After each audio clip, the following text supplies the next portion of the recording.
메리 크리스마스. Merry Christmas. 해피 뉴 이어. Happy New Year. 여러분, 한 해를 이 시간 잠시 이렇게 짧은 시간이지만 우리가 한번 돌이켜 보면서 하나님이 어떻게 우리를 축복해 주셨고 또 우리의 삶 속에 어떤 실제적인 하나님의 은혜가 구체적으로 나타났는가 이렇게 생각하면서 오늘이 이제 12월 25일 2022년 마지막 주일이면서 또 성탄 예배예요. 이제부터 다음 새 예배 첫날 1월 1일 2023년 예배 전까지 일주일이 남아 있어요. 여러분 일주일 동안 지난 한 해 동안 여러분에게 베푸신 은혜 참 막연하게 그냥 뭐 감사하지 이게 아니라 한번 가만히 이렇게 곰곰이 이렇게 따져보시고 참 이래서 하나님이 이렇게 또 도와주셨구나. 하나님이 이렇게 또 축복해 주셨구나. 참 이런 어려움이 있어서 이렇게 될 뻔했는데 이랬구나. 이렇게 하면서 그 은혜의 시간을 가지시면 좋을 것 같아요. 아멘. 이미 이제 여러분이 성탄 말씀을 지난 12월 첫 주부터 지금까지 3번 이상을 들어서 예수님의 성탄에 대해서 이미 말씀에 기초해서 그 예수님의 탄생의 의미와 또 그 목적과 또 예수님이 탄생함으로 말미암아 우리 개인이 받은 은혜, 구원의 은혜, 하나님 자녀가 되는 은혜, 또 이 땅에 썩어질 것에 소망을 두는 게 아니라 하나님의 영원한 나라 천국의 소망을 두는 은혜 여러 가지 있습니다. 이제 오늘도 그 연장선에서 그냥 마지막 주일이면서 성탄 주일로 성탄 말씀을 듣는데 이 누가복음 2장 1절부터 14절까지 Glory to God and peace to man, 하늘에는 영광 땅에는 평화라는 이런 제목으로 말씀을 드릴 건데요. 여러분 너무나 이 말씀을 다 잘 아는 말씀이기 때문에 여러분이 그냥 상식적으로 이건 이거구나 저건 저거구나 이러기보다도 오늘 요 시간 이 자리에서 하나님이 내게 뭐를 말씀하실 건가 이러한 좀 기대감을 가지고 말씀을 들으시면 참 좋을 것 같아요. 저도 하도 이 말씀을 많이 전해서 어디다 강조점을 둬서 말씀을 전할까, 뭐를 더 많이 말할까 많은 이런 생각이 오고 가요. 근데 오늘 그 말씀에서 제가 이런 좀 말씀을 좀 생각하고 싶어요. 두 개 크게요. 예수님의 탄생을 놓고 하나님이 이 세상을 지배하는지 세상에 강력한 권력을 쥐고 있는 세상의 지도자가 이 세상을 움직이고 있는지 이런 면에서 한번 생각해 보고요. 그 다음에 예수님의 탄생이 왜 하나님께 영광이 되고 이 땅에서는 그 하나님의 은혜를 받은 자들에게 평강이 되는가 이런 점에서 좀 생각해 보기를 원해요. 오늘 본문에 보니까요. 누가가 1절에 뭐라고 썼어요? 그때에 가이사 아구스토가 영을 내려 천하로 다 보존하라 하였으니 지금 예수님의 탄생을 두고 예수님이 이제 막 탄생하려는 그 시대 그때에 가이사 아구스토가 영을 내려서 천하로 다 보존하라 하였다. 지금 예수님이 탄생한 나라는 이스라엘이에요. 그런데 왕은 가이사 아구스토가 나와요. 그러니까 성경 배경을 모르는 사람이 그냥 보면 이게 뭐야? 이게 뭐 어떻게 돌아가는 거야? 그리고 그 바로 밑에 보면 또 2절에 구레노가 수리아 총독이 되었다. 지금 이 정치적인 상황을 우리가 모르면 이거 뭐야? 이거 도대체 이럴 수밖에 없는 그런 상황이에요. 자, 지금 예수님이 탄생할 그때에 가이사 아구스토라는 로마 제국의 황제가 천하에 다 명을 내리면서 뭐라 하냐면 다 호족하라 이렇게 명을 내렸다는 거예요. 그리고 그걸 구체적으로 좀 더 설명하려고 그 수리아 총독 구레뇨라는 그 지역에 구레뇨가 수리아라는 지역 여기 총독으로 되었을 때 요 고적 내리라는 게 처음 있었던 일이다. 요거를 이제 이 누가는 역사학자로서 이렇게 기록해놨어요. 그래서 역사학자들이 다시 거꾸로 돌아가서 일반 세상 역사를 들어가서 볼 때는요, 그 수리아라는 지역에 구레뇨가 총독이었을 때가 언제야? 그때가 진짜 가이사 아구스토가 로마 총독, 로마 황제로 있을 때가 맞아? 이렇게 해서 이제 거꾸로 추적해 가면 요 예수님 탄생 당시에 요 시대가 딱 나오는 거예요. 자, 여러분, 그 아구스토 이 지금 이렇게 말할 수 있어요. 뭐 우리 미국 역사도 우리 잘 모르잖아요. 그렇다고 우리가 한국 사람이지만 한국 역사 잘 알아요? 한국 역사 잘 몰라요.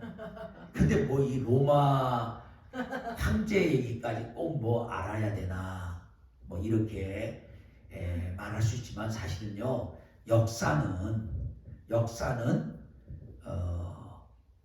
꼭 알아두셔야 세상이 어떻게 돌아가는가를 볼 수 있는 그런 하나의 도구가 돼요. 만약에 아무것도 모르면 뭐 아무것도 몰라도 밥 먹고 사는데 문제 없어요. 예? 뭐 남자가 여자 사귀고 여자가 남자 사귀는데 역사 돌아가는 거 몰라도 뭐예요. 아무 이상 없어요. 뭐 좋아한다고 뭐 알러뷰하고 뭐 이러고 어프로치하면 되는 거고, 뭐 열심히 직장 가서 자기 일만 하면 밥 먹는데 뭐 역사 알아서 뭐예요. 그러나 우리가 좀 더 이 세상이 어떻게 돌아가는 걸 알려면 역사를 좀 아는 게 좋죠. 여러분, 로마 제국은요, 그 카르타고 전쟁을 통해서 이기면서 성장하기 시작해요. 그게 예수님 탄생 146년부터 264년 전 얘기예요. 그러니까 지금으로 말하면 2020년에다가 플러스 뭐 146년에서 260년이니까 한 200한 뭐 60년 전 이쯤 될 때예요.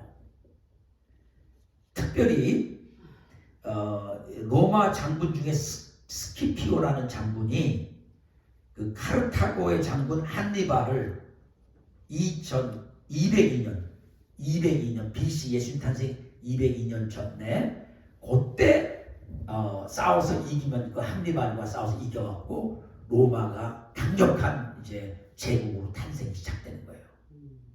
그래서 여러분 로마 성지 순례 가면요, 로마에 딱 가면은 그 얘기 반드시 듣게 돼 있어요. 한니발이라는 카르타고의 그 장군인가 이 스키피오 장군이 싸워서 여기서 이겨갖고 이제 로마가 이렇게 시작돼서 이 전 세계를 지배하게 됐다.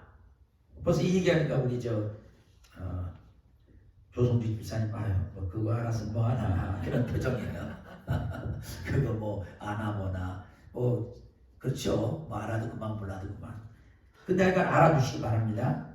그러다가요, 로마의 폼페이 장군이 BC 60년가량에 지금의 터키죠.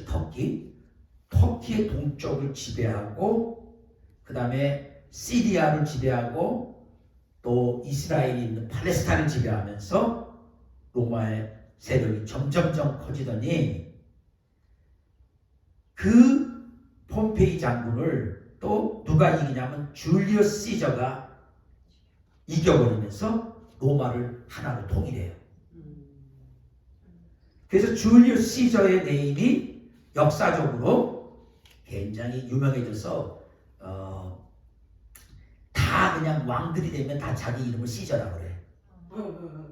예를 들면 독일의 왕들 중에 한 사람이 자기 이름을 시저라 이렇게 하고 싶었는데 그 발음이 독일 발음으로는 시저가 카이저야. 어. 그래서 엠페로 카이저 이렇게 딱 불러. 그 다음에 줄리우스 시저가 죽고 난 다음에 옥타비안이 마크 안토니 장군하고 마커스 데피더스 장군하고 연합해가지고 그 반대 세력을 또 다 없애.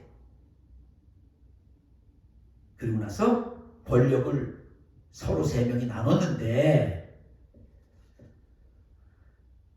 문제는 마크 안토니가 누굴 좋아했냐면 애굽의 클레오파트라 여왕을 좋아했어. 그래서 그 여왕이 한마디로 어떤 면에서 마크 안토니의 걸프렌드예요. 그래서 많은 그 큰 로마 제국의 영토를 자기의 아내 되는 클레오파트라한테 그리고 클레오파트라의 자식들한테 줘요. 그런데 그 마크 안토니를 옥타비안이 결국 없애버리고 승리한 후에 자기 이름을 뭐라고 부르냐면 그게 시저 아구스토라고 부르는 거예요. 그래서 여기 나오는 가이사 아구스토는 누구냐면 바로 그 옥타비안인 거예요. 뭐 제가 이렇게 역사적인 배경을 말했지만 뭐 나도 말해놓고도 이게 내 나라 얘기가 아니니까 이게 별로 이렇게 피부에 뭐가 와닿는 건 없어요. 근데 중요한 거는 이 로마 제국은요, 다니엘서에 하나님이 다니엘에게 이 지구의 역사가 어떻게 될 것인가 역사적인 것을 보여주면서 이 지구에 일어날 큰 제국들, 바벨론 제국, 메사 파사 메디 파사 제국, 그러니까 페르시안 제국, 그 다음에 알렉산더 대왕으로 지칭하는 그리스 제국, 그러니까 헬레니즘 그리스 제국, 그 다음에 이 로마 제국이 마지막으로 이 모든 걸 다 통합해서 가장 강력한 제국으로 이 땅에 역사적으로 존재할 그러한 나라예요. 이 로마 제국은 없어진 지 오래됐죠, 지금 역사상에. 근데도 지금 유럽의 모든 나라들이 자기 나라의 강력한 지도자가 나타나면 뭐의 후손이라는 거예요? 로마 제국의 후손이라는 거예요. 그래서 예언적으로 이 로마의 가이사 아구스토가 지배하는 이때는 세상적으로 말할 때 가장 강력한 지도자. 여러분, 우리나라가 지금 세계에서 10위가 됐어요. 경제적으로. 뭐 군사도 많고 모든 거 잘 만들고 뭐 컴퓨터, 자동차, 뭐 TV 이런 거. 뭐 이제는 메이드 인 코리아는 비싸서 내가 못 사요. 비싸서 잘 못 사. 다 비싸죠. 그러니까 좋아졌어요. 그렇게 우리나라가 강력한 나라, 부자 나라가 됐어도요, 이 로마 제국 시대로 비교한 거예요. 아무튼 조그만 변방에 있는 조그만 나라인 거예요. 조그만 나라. 그래서 이 성경은요, 천하로 다 오져가라. 얼마나 로마 황제 가이사 아구스토가 강한 권력 가졌는지 천하를 향해서 다 호적해 한마디 딱 하면 모든 사람이 다 그 명령에 순종해서 뭐예요? 자기 고장에 가서 호적을 해야 돼요. 지금으로 말하면 우리가 많이 듣는 센서스 있죠. 센서스, 그러니까 이제 그 우리 국가에서 오잖아요. 10년에, 미국은 10년에 한 번씩 그 지역의 정확한 인구조사, 또 투표 이런 것 때문에 조사해요. 그러면 저 같은 경우는 코리안 아메리칸인데 뭐 이제 뭐 식구가 둘이고 그래갖고 하면은 다 올려갖고 그거 기초해서 여기 지금 얼마나 인구가 있고 그러면 그 인구 숫자에 맞춰서 하원 의원 숫자가 결정되잖아요.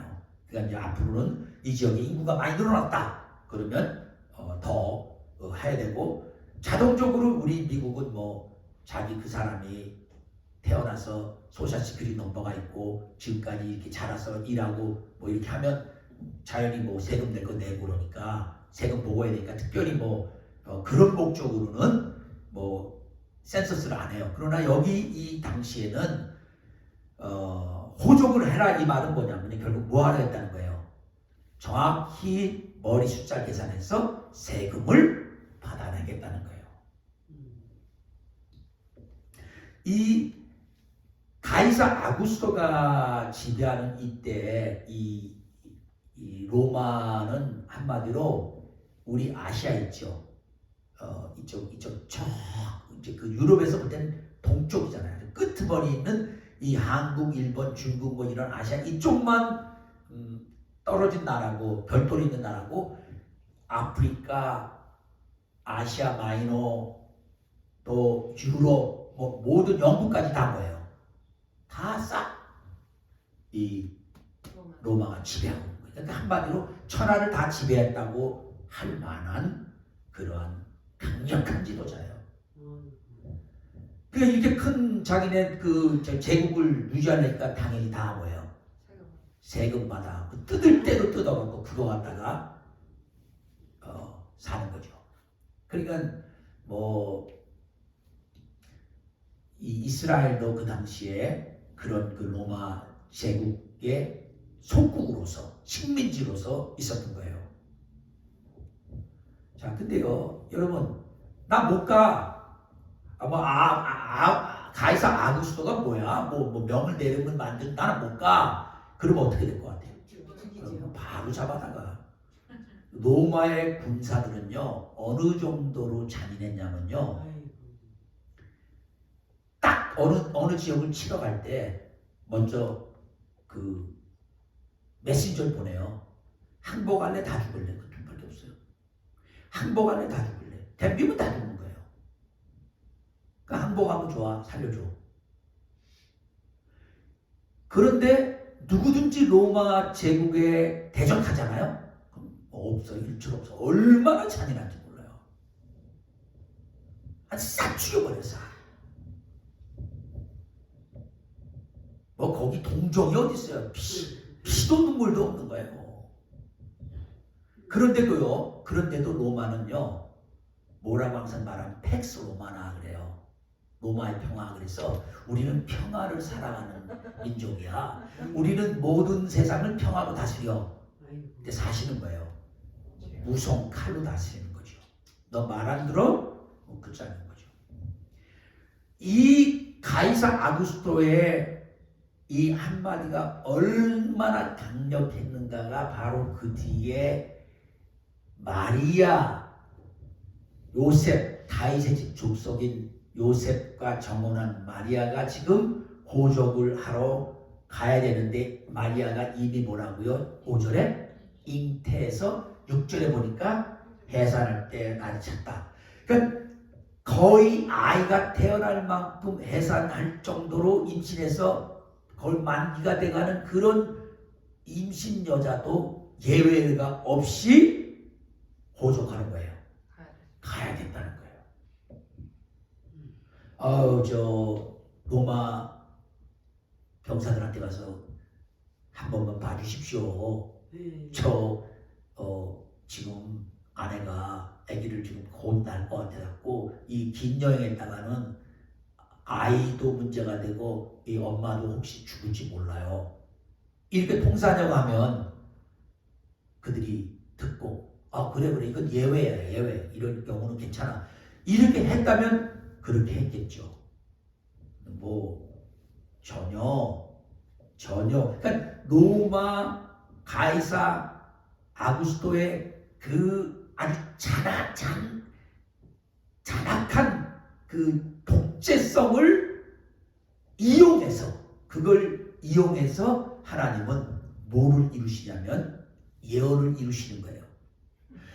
요셉이 현재 살고 있는 자기 동네에 있어서 아이를 낳으면 베들레헴에서 예수님이 태어나지 못해. 그러나 미가서에 이미 미가 선지자를 통해서 하나님께서 이 땅에 오실 메시아로 오실 예수님은 어디서 태어나야 된다고요? 베들레헴에서 태어난다.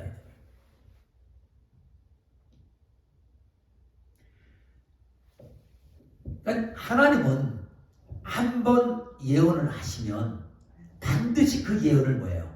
이루시는 분이에요. 그래서 우리가 믿는 여호와 하나님과 이 세상의 다른 모든 신, 다른 종교에서 믿는 신과 다른 점이 뭐예요? 그 다른 종교에서 믿는 신들은 미리 예언하고 그 이룰 능력이 있어요, 없어요? 없어요. 그래서 우리가 믿는 하나님, 여호와 하나님, 말씀으로 우주를 창조한 이 하나님은 우리가 읽고 성경에서 늘 알고 있는 이 하나님만 유일하게 모든 일을 미리 말씀하시고 예언하시고, 미리 말씀하시고 예언한다는 일어나기 전에, 그리고 나서 시간이 딱 되면 정확히 그걸 이루셔요. 아멘. 그래서 장소든 그 장소가 거기에 반드시 그렇게 돼야 되는 거예요. 하나님께서 메시아를 보내는데 베들레헴에 보낸다고 미가 선지자한테 얘기를 해놓고 실제로 메시아가 베들레헴에서 탄생하지 않고 예루살렘에서 탄생하면 하나님은 어떤 하나님인데요? 거짓말자가 되는 거죠.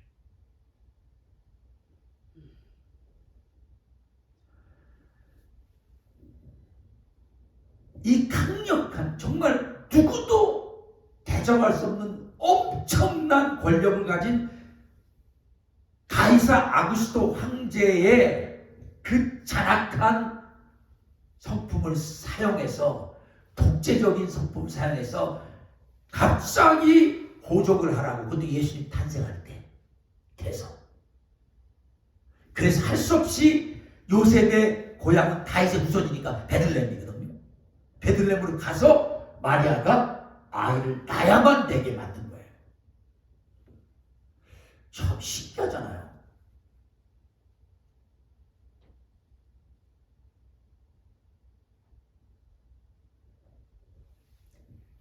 여러분, 우리는 막연하게 어떻게 하다가 그렇게 됐나 보다, 우연히. 아니에요. 그럼 여기서요, 많은 걸 생각하지만 딱 한 가지 여러분하고 좀 얘기 나누고 싶어요. 여러분, 우리나라 6.25가 왜 났어요? 지금 일본한테 나라를 뺏기고 겨우 미국과 연합군의 도움을 받아서 일본의 핵무기가 2발 떨어져 갖고 일본이 완전 두 손 들고 항복하는 바람에 우리가 이제 해방을 맞이는 했는데 우리 스스로 우리나라를 회복할 수 있는 아무런 힘과 주권이 없는 상태였거든요. 그래도 하나님이 이승만이라는 리더를 준비시켜왔고 미국서 박사학위까지 받고 그 당시 유명한 윌슨 대통령, 모든 식민지로 있던 나라들이 자유롭게 독립해서 나라를 이루라고 발표했던 그 윌슨 대통령이 대학교 학장일 때 거기서 이승만 대통령이 한국 사람으로 유학을 가고 그 당시에 박사학위를 받아요. 그래서 그 학장이 윌슨인데 그 사람이 윌슨 대통령이 된 거예요. 그러면서 이승만 대통령이 세계를 보는 눈이 뜨이고 우리 대한민국을 이제 전쟁이 끝나면 독립을 해야 되고 그 당시 일본이 미국을 칠 것이라는 것까지 얘기를 했어요. 연구해 보니까 일본은 반드시 미국을 친다. 그 얘기를 했더니 미국에 있는 모든 지도자들이 뭐예요? 미친놈이네.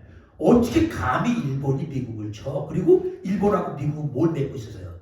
평화협정을 맺고 있었어요, 그 당시에. 그러니까 전혀 그 말이 맞지 않는 것 같은데 일본은 미국을 치지 않고는 아시아에서 모든 패권을 다 잡을 수가 없다는 생각을 갖고 결국은 진주만을 공격한 거예요. 그래서 그 이승만 박사가 말한 그것이 완전히 사실로 드러나니까 그때부터 완전히 미국에 있는 상하원, 미국 대통령까지 모든 사람이 뭐예요? 야, 이거 예언자가 나타냈네. 그러면서 이승만 박사가 미국의 정치 지도자들과 너무너무 친분성을 갖게 되고 알게 되는데 그런 분이 남한을 세운 거예요. 근데 북한은 누가 들어가요? 소련이 들어가서 김일성을 앞에 내세운 것뿐이에요. 그 뒤에는 완전히 스탈린이 지배하는 소련이 모든 걸 다 조종하는 거예요. 왜냐면 그때 공산주의를 전파할 때잖아요. 그래서 전 세계를 공산주의를 만들려고 하는데 이미 중국은 마오쩌둥이 공산주의를 시작해갖고 막 그 국민당 장개석하고 싸우고 있을 때예요. 그런데 이 북한은 김일성을 내세워갖고 이제 조용히 공산주의를 만들어갖고 어떻게 하든지 그 남한을 때가 되면 잡아먹으려고. 여러분 지금 갑자기 제가 이런 얘기하다 그 얘기를 지금 왜 하는지 아세요?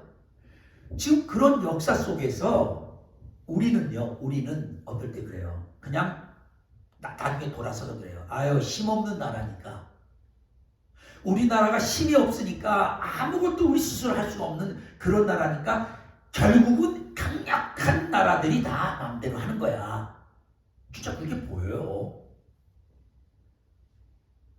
그런데 놀라운 건요. 이 세상에 그렇게 실제 돌아가더라도 그 뒤에는 그 모든 것을 누가 주관하셔요? 하나님이요. 하나님께서 하나님의 뜻을 이루기 위해서 강력한 나라를 쓰시기도 하고 나쁘게도 쓰시기도 하고 좋은 일들도 쓰시게 하시고.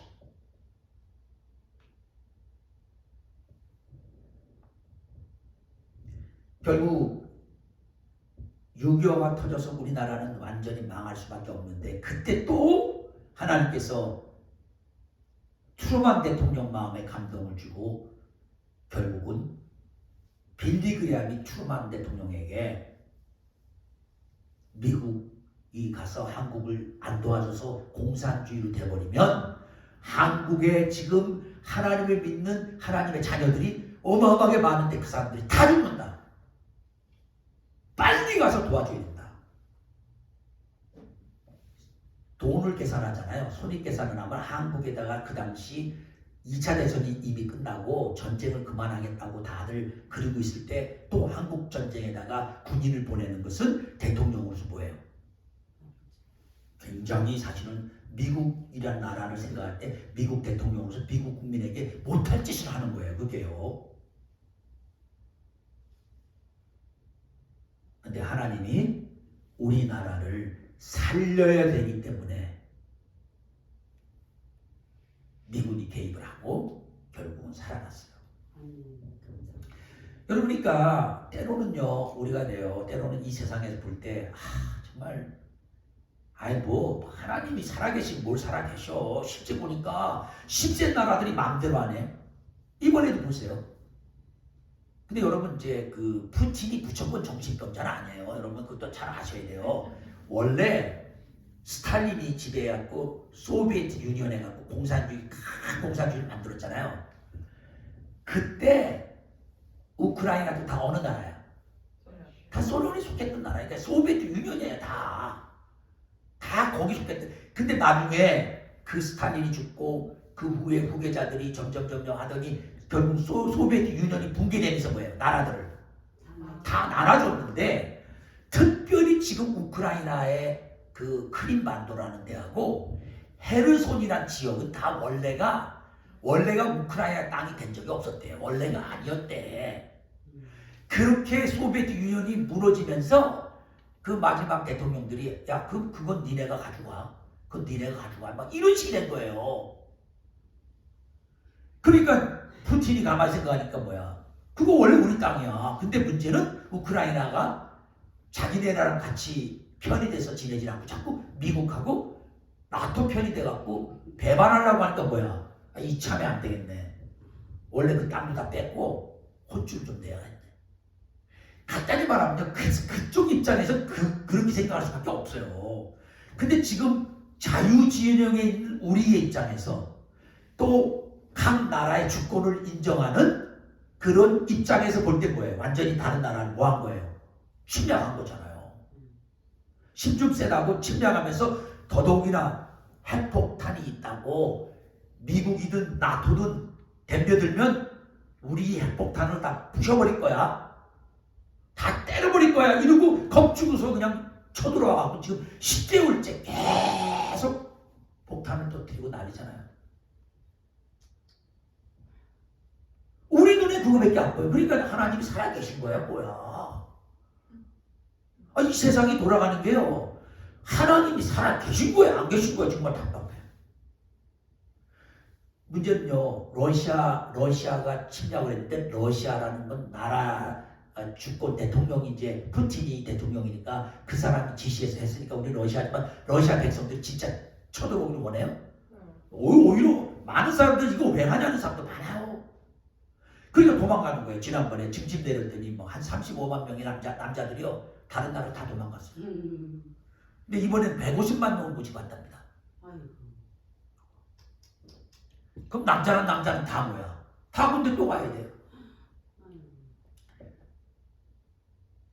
그러니까요. 그냥 역사만 보면 그냥 역사가들이나 우리나 할 것 없이 역사를 보면 그러니까 심센 놈들이 맘대로 하는 거는 옛날이나 지금이나 똑같아.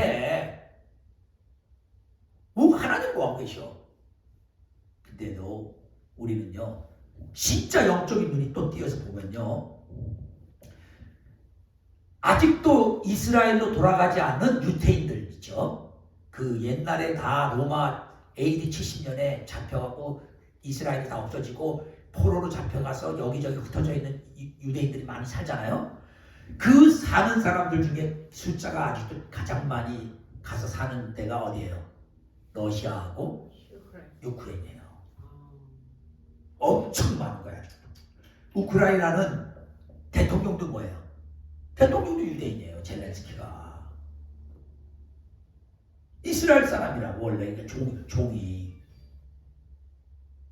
근데 하나님께서 이스라엘이라는 나라를 세우시고 마지막 때 글로 뭐예요? 다 이스라엘 백성들을 다른 데 흩어진 백성을 다 어떻게 한다고요? 예, 동서남북에서 먼 섬에까지 가서 다 데려온다고 했어요. 그건 알리야라고 해요. 그걸 알리야. 그러니까 알리야의 예언을 이루시는 게 아직도 남았으니까 하나님께서 이 사건을 통해서 러시아가 우크라이나를 치는 사건을 통해서 거기서 이제 더 이상 있으면 안 되겠다고 하는 사람들 중에 유대인들이 뭐야? 다시 이스라엘로 들어가게. 근데 더 재밌는 건요. 더 놀라운 거예요. 제가 아까 이스라엘에서 기도하라 하면서 이스라엘 정부가 어떤 사람은 안 받는다고요? 예수 믿으면 안 받아. 그래서 이때까지 유대인들 중에 다른 지역에 가 살다가 예수 믿는 사람이 생기면 그 사람은 아무리 들어가려고 해도 예수 믿냐 안 믿냐 물어봤을 때 나 예수 믿습니다라는 거야.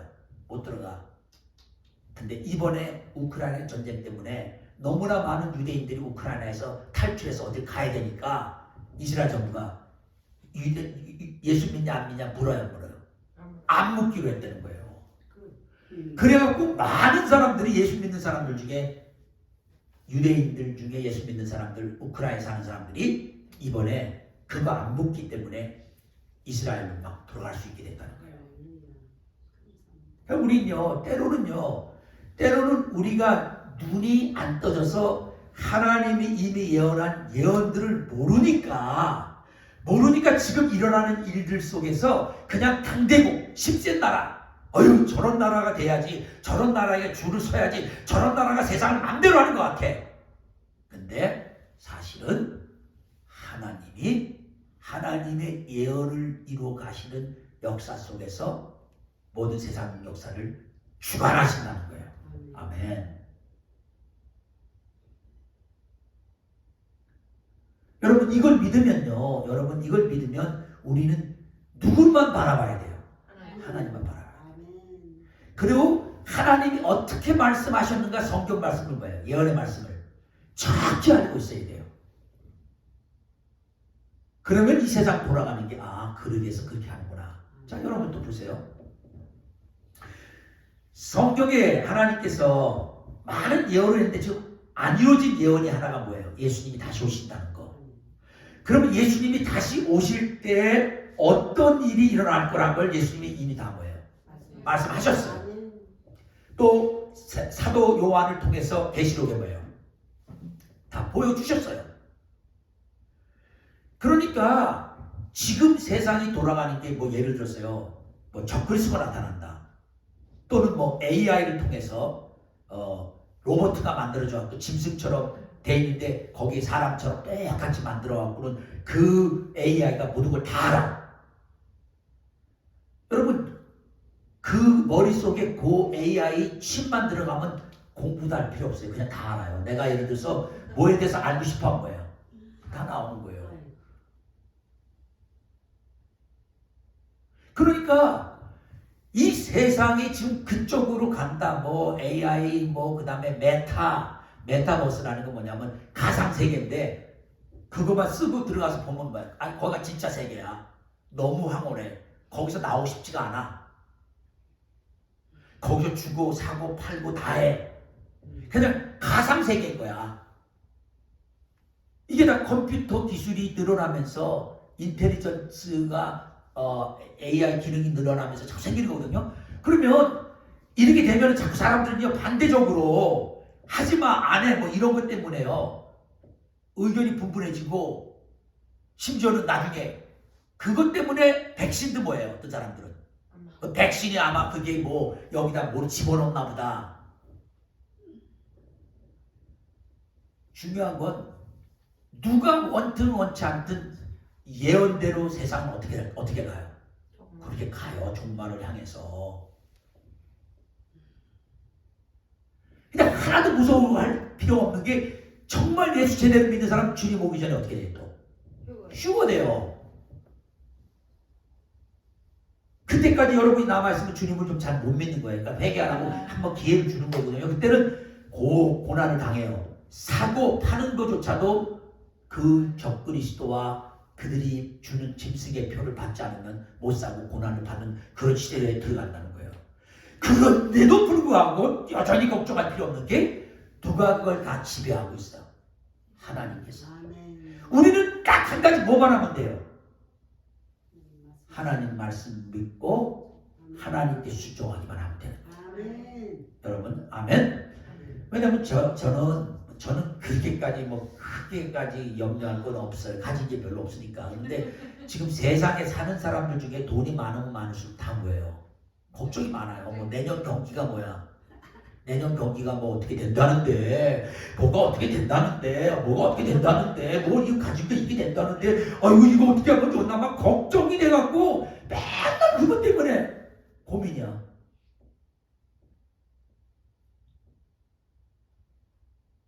저도 조금 고민은 있어요. 조금 고민이 있다고. 우리 아내나 우리 자녀들 잘못되면 안 되잖아요. 그러니까 잘 되라는 그런 고민 정도 있어. 그 외에는 뭐 나 자신은 내 거 갖고 고민할 건 하나도 없어. 그렇기 때문에 사람들이요 자꾸 현실을 바라보고 현실에 돌아가는 어떤 보이지 않는 강력한 힘에 의해서 마음대로 돌아가는 걸 생각하면 하나님이 가만히 계시고 아무것도 안 하는 것 같아갖고 나도 모르게 세상 것에 흘려서 거예요. 불안해하고 두려워하고 막 우왕좌왕해요.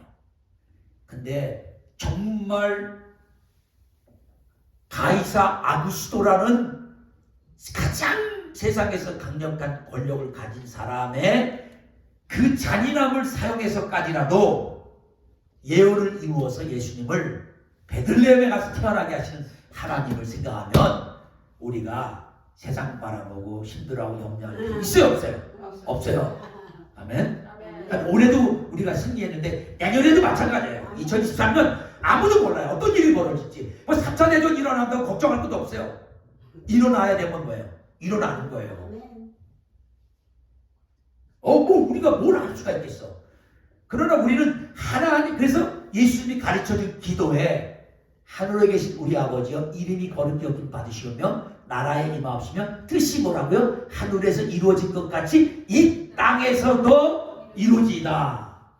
그러니까 결국은 하나님께서 하늘에 이미 다 하나님이 하신 일의 뜻을 다 이루고 있어요. 그게 이 땅에서 이제 하나씩 그거에 맞춰서 이루어지는 거예요. 예수님의 탄생이 와야 되니까 하나님이 그렇게 강력한 가이사 아구스도에게 명을 내려, 천하의 명 내려, 알겠습니다. 우리 생각에 뭐 로마 황제가 뭐 더 센 것 같죠? 아니라 이거예요. 이 점에서 여러분 꼭 기억하시고요. 무슨 얘기를 뒤에서 누가 무슨 얘기를 하고 어떻게 된대요? 요즘 세상이 이상하게 된대. 뭐가 어쩌고요, 뭐가 어쩌고요. 제가 막 그래도 다 듣고 나서 마지막 때가 되는 거구만. 여전히 우리 누구만 믿으면 된다고요? 하나님만 믿으면. 특별히 예언의 말씀을 정확히 알고 지금 마지막 이루어져야 될 게 뭐가 남았다고요? 주님이 다시 오시는. 자, 그럼 이왕 시간 많이 보내서 예언 얘기 나왔으니까 예수님이 오실 거에 대해서 예수님이 말씀하시면서 그때 일어날 일들 중에요. 우리가 꼭 기억할 것이 뭐냐면요. 7년 환난이 있다는 거예요. 그 7년 환난 중에서 3년 반쯤 정확히 3년 반쯤에 일어날 일이 뭐예요? 예루살렘에 뭐가 다시 생겨요? 성전이 이루어지는 거예요. 왜? 그 성전이 이루어져야 적그리스도가 뭐예요? 하나님을 섬기는 그 예배를 못하게 하고 그 자리에 누가 앉아? 적그리스도 자지가 앉을 거예요. 그러려면 예루살렘의 성전이 생기려면 여러분 매일같이 뉴스를 들을 때마다 뭐에 귀를 기울여야 돼요? 이거 예루살렘의 성전이 생기는 일이 벌어지나 안 벌어지나 이해하세요? 그러니까 우리가 원튼 원치 않든 기준이 어디 있어요? 이스라엘 예루살렘에 있다는 거예요. 근데 이미 세워질 때까지 정도까지는 계셔도 돼요. 근데 딱 그러면 여러분이 그때쯤 되는 거예요. 오슈고를 해서 올라가야죠. 아멘. 고난 속에 가지 말고. 그러나 우리는요, 고난이 와도 그거조차도 뭐예요?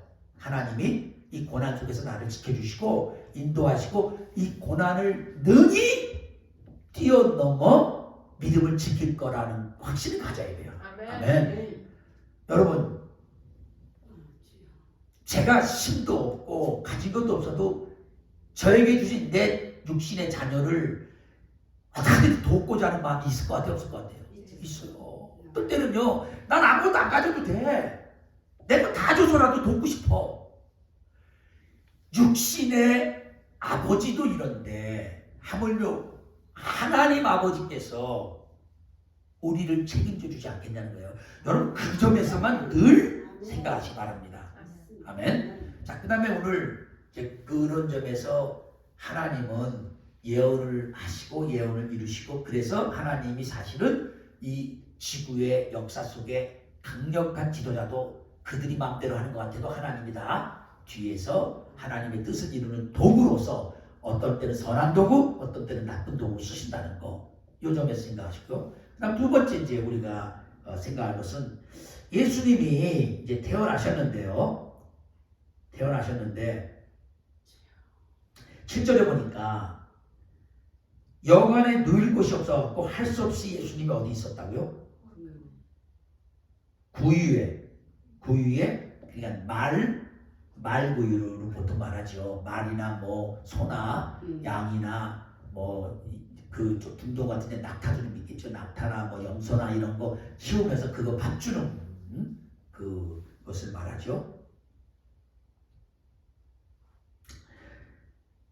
근데 놀라운 건요. 예수님이 하나님이 약속한 메시아로서 이 땅에 오셨는데 그분이 태어나서 계신 곳이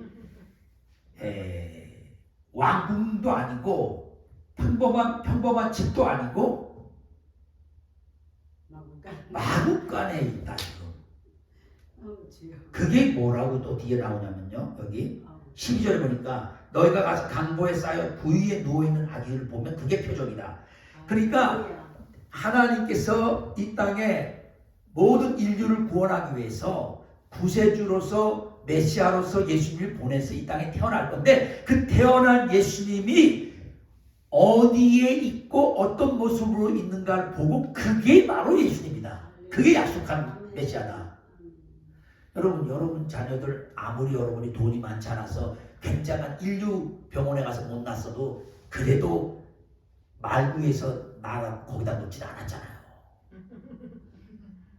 다 가끔 우리 어머니나 할머니 얘기 들어보면 이제 그 당시 옛날에 농사 짓다 보니까 아기가 만삭이 돼도 나가서 일을 했대요. 시어머니 무서워서 어디 집에 앉혀있는 건 말도. 그럼 어떨 때 진짜 아니가 급하게 일하다가 밭이나 어디 이런 데서 막 이제 진통이 와갖고 집에 못 들어오고 뭐 벼딴 이런데 막 벼갖고 일하다가 아기 날 때도 있고 그렇대요. 가끔씩.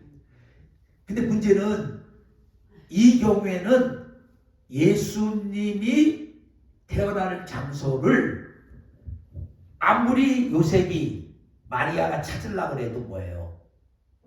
못 찾아. 왜? 이미 호종 명령이 떨어져서 너무나 많은 사람들이 다 고향으로 와서 다 방들이 예약이 돼 있고, 그런데 요셉은 갈 곳도 없고 예약된 데도 없고, 이제 아내가 지금 아기를 낳는다고 막 소리를 내도 사람들이 뭐예요? 자기들의 그 여관방을 내주고 나는 걸 안 하니까 할 수 없이 이 말구유에 태어난 거예요. 자, 그러면요, 제가 아까도 말했지만, 아니 이 세상에요, 하찮은 이 육신을 가진 하찮은 아버지도 자기 자녀가 태어나는 거를 위해서 애쓰고 힘쓰고 어떡하든지 하려고 하는데, 만약에 요셉이 능력이 없고 마리아가 능력이 없어 못 구하면 하나님이 어떤 분이에요? 하나님은 뭐든지 움직이시는 분인데 얼마든지 훨씬 좋은 데를 준비해 줄 수 있는데 하나님이 그냥 말구에 낳도록 뭐 한 거예요? 허락하신 거예요.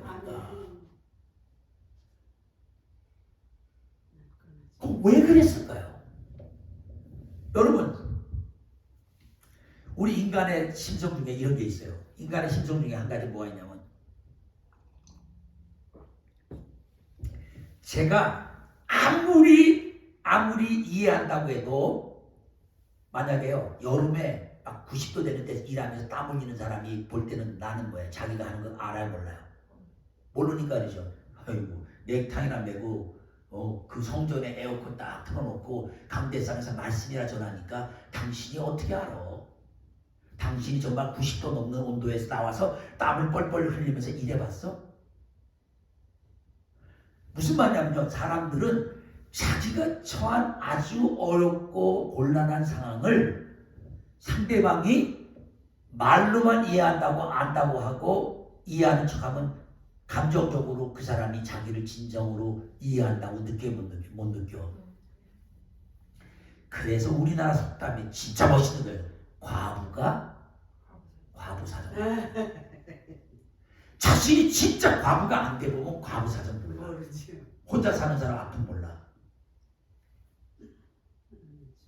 그러니까 제가 우리 집사님한테 집사님 힘들지, 암만 해도 집사님 속으로 그랬지. 아이고, 목사님은 사모님하고 둘이 사니까 뭘 알아. 내가 힘든 건 뭘 알아. 말로 암만 해도 몰라. 사실 맞아요, 그 얘기가. 근데 제가 자녀를 안 낳아보고 안 키워봤을 때는 우리 아버지가 얼마나 힘들었던가 알았어요, 몰랐어요? 몰랐어요. 키우면서 점점 어려운 걸 보니까 그랬겠구나.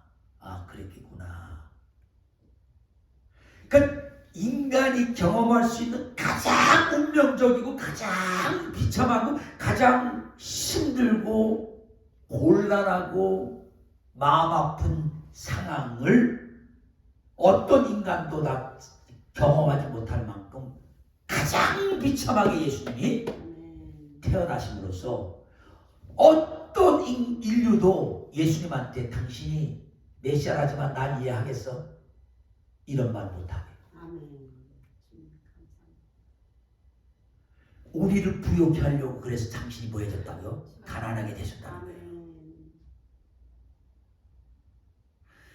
제가 이제 옛날 선교했을 때 그분이 이제 의사 부부라 그 집에는 없는 게 없어. 우리는 그때 맥도날드 하나 사 먹을 돈이 없어서 맨날 애들이 사달라면은 못 사주니까 돈 없으면서도 맨날 말로만 이거 정크푸드 먹으면 안 돼, 정크푸드 안 먹으면 안 돼 이러면서 이제 안 사줬단 말이에요. 근데 그분 집 가보면 그 집은 정말 뭐 보니까 없는 게 없어. 의사 부부니까. 그러면 아무리 없는 게 없어도 그분은 집에 내가 무슨 날이 되면 선물을 해야 되잖아요.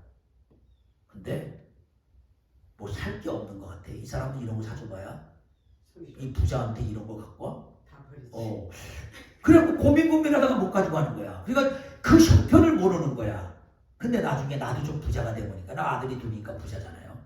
부하고 자. 예? 아들이 두니까 부자야. 나도 부자가 돼갖고 이제 좀 있는데 그래도 뭐 그게 나한테 필요 없는 선물이어도 누가 선물 하나 좀 좋잖아. 근데 그때 내가 그래도 무슨 좋은 선물 아니래도 뭘 하나 해야 되는데 고민하다가 맨날 못 가지고 하는 거야. 아유 이거 사봤자 이 집 다 있어. 아유 이런 거 사봤자 다 있어. 이걸 뭘 선물이라고 가지고 가. 아유 그냥 됐어. 그냥 기도나 해드리고 뭐 말지 뭐 이런 마음이었어요 진짜. 그러니까 우리 인간이 흩어낸 거예요. 우리 인간은 전부 왜 자기가 경험하지 않으면 그러니까요. 나중에 만약에 하나님께서 예수님의 인간의 몸으로 예수님이 태어났는데 굉장한 왕국에 태어나서 앉아 계셨다는 우리가 다 뭐라 할 거예요? 몰라. 예수님은 몰라. 예수님이 우리를 어떻게 알아? 금수저에도 금수저네. 금수저로 태어나셨는데 우리 같은 사람을 어떻게 알아? 물론 나도 뭐 그만하면 뭐 나쁜 건 아니지만 뭐 그래도 저 방바닥에서 태어났으니까 나도 뭐 무슨 이해 가세요? 거기다가요. 또 예수님이 말구유뿐만 아니라 그 후로 예수님은 십자가를 지는 삶을 사셨잖아요. 제가 자꾸 말하는 이유가 뭐냐? 제가 군대에서 그 새 몽둥이, 새 파이프죠. 새 파이프를 한 30방 맞는데 엉덩이가 터져서 피가 나는데 진짜 아프더라고요. 내 이 새끼를 죽여버릴 것이다. 이런 마음을 갖고 아픈데 예수님의 로마 병사한테 맞은 그 끄트머리에 그 쇠 조각하고요 뼈 조각 그거로 살이 딱 빠져갖고 이 속에 그 속에 신경까지 건드려서 찢어내는 이거에 비하면 30대인 거야. 아무것도 아니야. 우리 권사님이 아무것도 아니겠어. 섭섭하네. 30대 막 그냥 죽을 뻔했는데. 여러분은 그때 그 새 파이프로 한 대 맞으면 뼈 부러질 수 있는 거야. 그때 나는 워낙에 또 운동도 많이 할 때인데 무지하게 강할 때야. 그러니까 그걸 아기 받쳐서라도 내가 버티고 맞고 나중에 휴가 갔는데 우리 어머니가 그 내가 입었던 그 군 내에 피가 다 묻어지고 이 피가 왜 온통 다 배이냐니까 그냥 너 맞았구나. 그냥 됐어요 엄마. 우리 어머니가 나중에 네가 하도 교만하니까 하나님이 너를 때릴 수가 없으니까 군대에다 집어넣어놓고 그게 두드려 팼구나. 그 말씀 하시는데 그게 틀린 말이 아니야. 나는 알아. 나는 이해해. 그러니까 여러분 한마디 그럼 뭐 예수님이 교만해서 그렇게 두드려 맞았어요? 아니 예수님은 우리 죄 때문에 죄가 없으신 분인데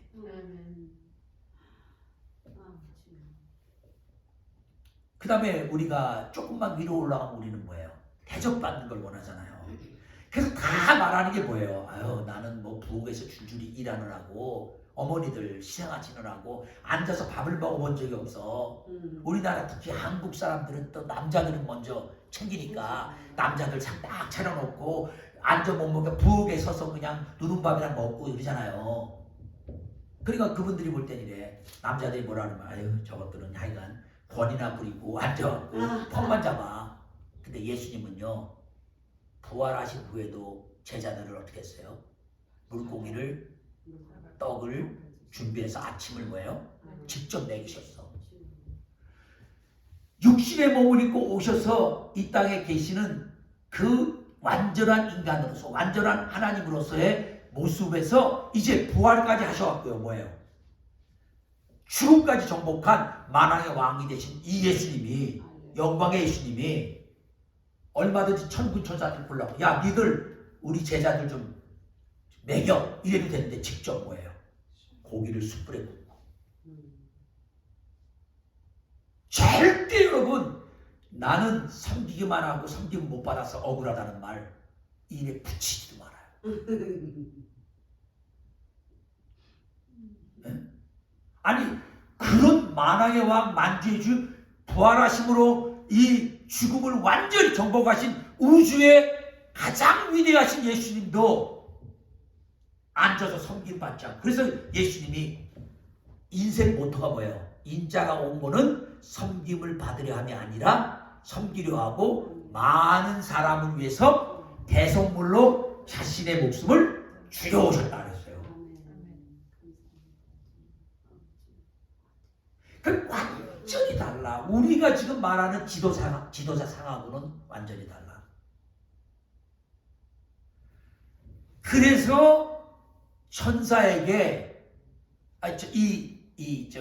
목자들에게 가서 그렇게 온 백성에게 미칠 큰 기쁨의 좋은 소식인 다윗의 동네에 너희로 해서 구주가 나셨는데 그 구주로 나신 그 증거가 뭐냐면 강보에 쌓여서 구유에 놓여 있는 걸 봐라 이거예요.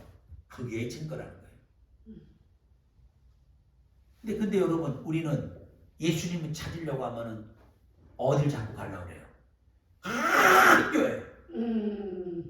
엄청난 성당. 이렇게 조그만 교회. 건물을 봐도 별 볼 일 없는 거 보면 뭐야? 여기 뭐가 있겠어? 여러분 예수님은 지금도 어디에 오셔요? 말구에 오셔요. 겸손하고 여러분이 높은 자리에 앉아서 높은 데 있으면서 힘주고 내가 이러니까 예수님은 거기에 못 오셔요. 거기에 성품이 그렇지 않으면 못 오셔요.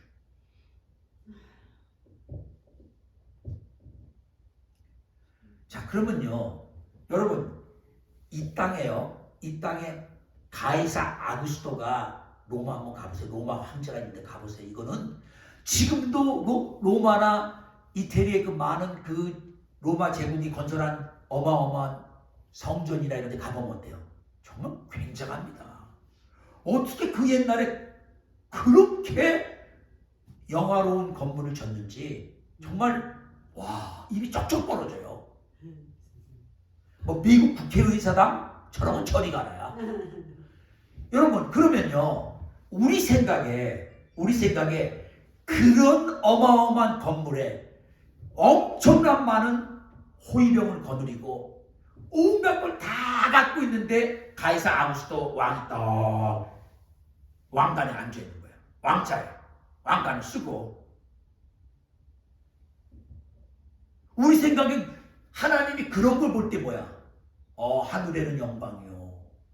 하나님께 영광이요. 이렇게 될 것 같잖아요. 근데요 말밥통에 냄새는 나지 파리가 들끓지 그냥 짐승 소리 나지 아무도 오기 싫지. 그리고 그것도 뭐 권위도 있는 게 아니라 애기야. 이제 갓 태어나서 스스로 살 수도 없는 연약한 애기야. 그거가 그 모습이 지극히 높은 곳에 보여요. 하나님께 영광이에요. 여기 특징이 뭐예요? 지극히 높대요. 여러분 아무리 세상에 높은 사람이 높은 데 앉아도 하나님의 그 위치가 비교가 돼요? 안 돼. 그러니까 지극히 높은 곳에 하나님께 영광이 되는 것은 거꾸로 이 땅에서 뭐예요? 가장 낮아지고 더 낮아질 수가 없어. 낮아지라고 아무리 해도 더 낮아질 수가 없게 낮아지고 겸손한 그 모습이 하나님께 영광이에요. 그리고 모든 사람에게 평안은 아니고요. 여기 보면 하나님이 기뻐하는 사람들 중에 평안해요. 이거 영어로 보면요. whom God rests. 그러니까 하나님이 그렇게 임해서 그 사람과 함께하는 사람들. 그러니까 더 우리가 이해 쉽게 하면 하나님이 택한 사람들이야. 어떤 사람 택해? 하나님은 겸손한 사람, 하나님을 사랑하는 사람. 이런 사람들에게는요 이 모습을 보는 게 뭐예요? 이 예수님이 뭐야? 평강인 거야. 내가 예수님 보면요 이 모습 보고 평강을 느껴요. 걱정되죠. 어쩌다가 애기가 좀 말망통에 있어. 이거 어떡하냐? 쟤 어떻게 하면 좋아? 걱정밖에 못해요. 그 모습을 보는 하나님이나 지극히 높은 곳 하나님이나 이 땅에 있는 하나님이 택해서 하나님을 사랑하고 하나님을 어떻게 섬기는 사람들은 그걸 보면서 뭐야? 평화를 느끼는 거야. 진짜 평화롭다. 진짜 평화롭다. 여러분 때로는요, 여러분 저 답답한 게 있어요. 여러분도 그러겠지. 절 보면 제가 애를 낳았어요. 뭐 지금 남자니까 애를 낳아서 키워봤어요. 그러니까 저는 여러분의 그 아픔을 모르니까 그 부분을 얘기하면 나는 그냥 막연해져. 제가 왜 자꾸 얘기하면 여러분 이 세상에서요 남자들은요 군대 생활하죠, 사회생활하죠, 위로 올라가서 높아진다는 게 뭔가, 그 높아질 때 가진 권력이 뭔가, 그 힘이 뭔가, 막 그 영광이 뭔가, 막 이런 거를 안 생각할 수가 없어요. 그래서 특별히 남자들은 뭐 입는 거야? 맨날 자기가 뭐 하려고 그래? 1등 되고 싶은 거야. 뭐 목사님도 5명 모이면 그 중에 내가 회장해야지. 넌 부회장해. 너는 총무해. 너는 뭐해? 나는 내가 회장할 거야. 이해 가시죠? 무슨 말이죠? 그러니까 끊임없이 우리 속에는 뭐예요? 높아지려고 해. 근데 한 번도 예수님은 높아지려는 마음 자체를 뭐라고는 안 해. 너희 중에 높아지려고 하는 사람, 1등이 되려는 사람들은 많은 사람들이 뭐가 되라고? 종이 되라. 그러니까 하나님의 방법은 뭐냐면 당연히 1등이야. 당연히 높아져야 돼. 근데 그 높아지고 1등 되는 길이 누구를 누르고 지배하고 나를 섬겨라 하는 그게 아니라 거꾸로 거예요. 낮아져서 섬기고 희생하는 거예요. 아멘? 여러분 여자분들 억울해하지 마세요. 여자분들은 어차피 한국적인 문화에서는 그냥 남자들 밑에서 눌려서 섬기다 왔어요. 그러니까 여러분 위대한 분들이에요. 그러니까 여러분들이 진짜 큰 사람들이야. 저도 여자가 되기로 했어요. 그래서 저도 섬기는 것만 하려고 그래요. 근데 섬기는 데 여러 가지가 있지만 예수님이 가장 크게 우리를 위해서 섬기신 것이 뭐냐면 부유한 자인데 가난해진 것은 우리를 부유케 하려고. 아멘. 예? 할렐루야. 감사합니다, 예수님. 그러니까 예수를 모르고 결국은 가난 속에 영적으로 죄 때문에 가난해, 뭐 정계적으로도 가난해, 뭐 이래서도 가난해. 정말 결국 그 가난의 끝이 뭐냐면 지옥이거든요.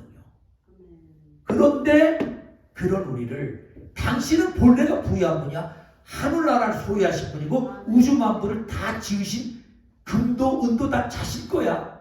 하늘의 모든 것을 가지고 계신 분이고 지금도 전 우주를 마음대로 하실 분인데 그런 분인데 일부러 가장 가난해지고 결국 가서는 십자가에 죄도 지지 않은 분이 죄인으로 매달려서 죽으심으로써 우리를 구원하신. 그래서 그 소식이 천사들이 10절 11절에 온 백성에게 미칠 큰 기쁨의 좋은 소식, 그게 오늘 다윗의 동네 베들레헴에 너희를 위하여 구주가 나섰다. 곧 그리스도 주시니라. 아멘. 여러분, 그래서 이 구주 되신 예수님이 여러분 죄를 용서한 것뿐만 아니라요, 이분하고 한번 진짜로요 여러분 삶 속에 크고 작은 문제 할 거 없이 다 고주할 비주얼 다 의논하고 얘기하고 도움을 받으면서 가보세요. 아멘? 아멘. 정말 그 삶의 기쁨은 대단한 거예요. 아멘? 아멘. 심지어는 내가 우스갯소리로 이거 살까요 말까요?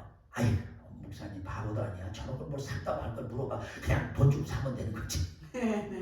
아니에요 여러분. 우리는 하다 보면 실수만 해. 진짜 실수만 해. 제가 어제도 그렇고 계속 저 위에 눈이 온다 막 힘들다 보니까 갑자기 옛날 생각이 나는 거예요. 제가 캐나다에 1년 딱 살 때 우리 집사람은 10년 살았지만 난 1년밖에 안 살았어. 1년 딱 사는 동안에 눈이 얼마나 많이 오는지요. 한 번은 차를 타고 가다가 내가 눈 속으로 들어갔어. 근데 갑자기 내 차가 하늘에서 떨어졌는데 떨어졌어. 내려와. 근데 내가 어디로 가는지 방향을 다 잃어버렸네. 그리고 하늘에서 이 차가 올라와서 눈을 잡고 올라가서 눈이 한꺼번에 떨어지니까 야 이거 뭐야, 내가 이거 뭐야, 어떻게 된 거야, 이래도 죽는구나.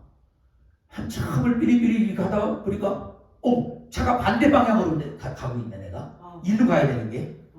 그때 다행히 아무런 차가 없어갖고 돌렸어. 하나님 보호해 주시지. 그러니까 이런저런 생각하면서 아이고 내가 참 나중에 보니까 너무나 무식해서 눈길에는 그렇게 운전하면 안 되는 걸 하나도 모르고 그 짓을 한 거야. 아니 그리고 자동차가 겨울에 눈이 오고 막 얼면은 디프로스트가 대제잖아요.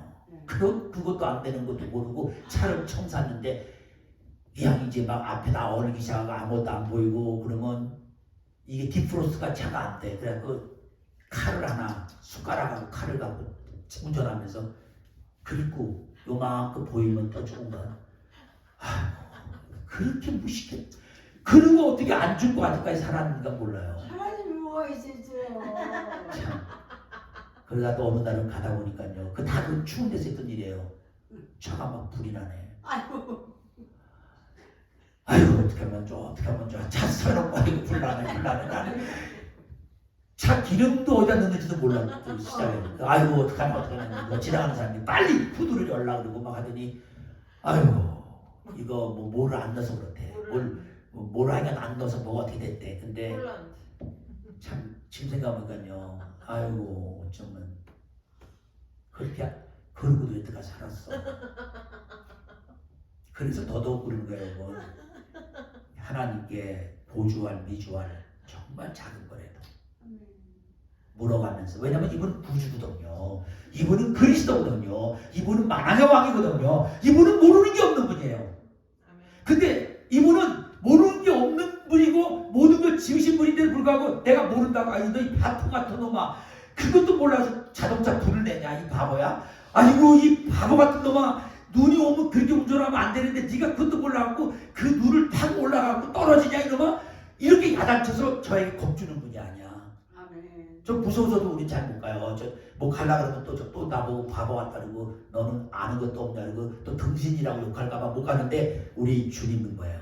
구주시고 모든 걸 다 아는데도 불구하고 뭐예요? 우리한테 한 번도 야단 안 쳐. 감사합니다. 여러분 그런 남자는 없어요. 예수 빼고요. 혹시 여러분 그래도 그런 남자가 어디 있나 두리번 자꾸 그런 남자 만나고 좀 내가 좀 이해받을까 하는 생각이 있다면 안 없어요. 예수님밖에 없어요. 예수님밖에 없어요. 비슷하게 성경에 간 사람 중에 하나가 사도 바울이야. 제일 비슷하게 간 사람이 제가 볼 때는. 근데도 사도 바울은 예수님 옷자락도 붙잡을 수 없는 정도로 자신이 낮은 자고 작은 자라고 알았어요. 여러분 우리는요 기쁜 거예요. 그러니까 온 백성에게 크게 미칠 기쁨의 소식. 누구냐면 오늘 다윗의 동네에 너희를 위해서 예수님이 구주로 오셨는데 그분은 그리스도다. 여러분의 주가 되신다. 그리고 그분은 왕들이 있는 그 왕자에 앉아있는 게 아니라 말밥통에 구유에 놓여 있으니까 냄새나는 것만 여러분이 싫어하지 않으면 난 냄새나서 못 가 이런 교만한 마음만 없이 이 구주 예수님을 난 보러 갈 거야. 그러면 여러분 항상 그 예수님 만날 수 있어요. 아멘. 여러분 마음이 말구이처럼 낮아지심으로 말미암아 올해도 이 예수님을 깊이 마음에 모시기를 주님을 축복합니다. 아멘. 기도하겠습니다. 하나님 아버지 감사합니다. 오늘 말씀 통해서 다시 한번 우리 예수님 너무너무 멋지신 분, 이 우주 만물을 다 만드시고